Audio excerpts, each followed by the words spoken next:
Tonight we're making garlic ranch pork chops. I like bone-in because they're juicier. You're going to start with the packet of ranch dip. Add some smoked paprika. Add more because I couldn't get it to come out of the darn opening. Some salt and some motherfucking pepper, of course.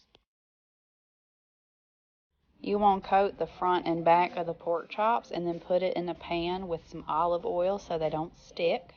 By all means, if you have fresh garlic, please use that. I'm using the minced garlic out of the jar again. Preheat the oven to 425. Throw them puppies in for about 25 minutes. Next, you're going to want to slice up some mushrooms for a mushroom sauce. Melt butter in a cast iron, of course. Add some sliced onions.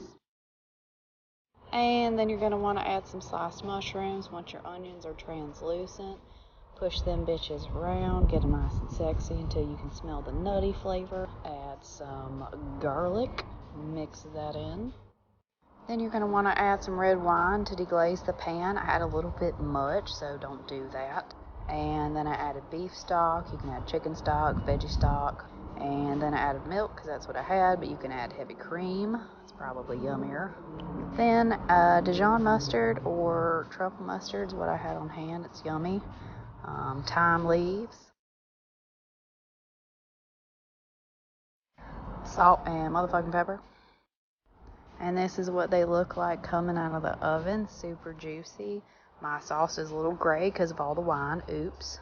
I served it with a mixed green salad and then ladled the mushroom sauce over top. And this is what it looks like when it's done. We cracked open our raspberry lambic to go with some pork, and the whole meal together was delicious.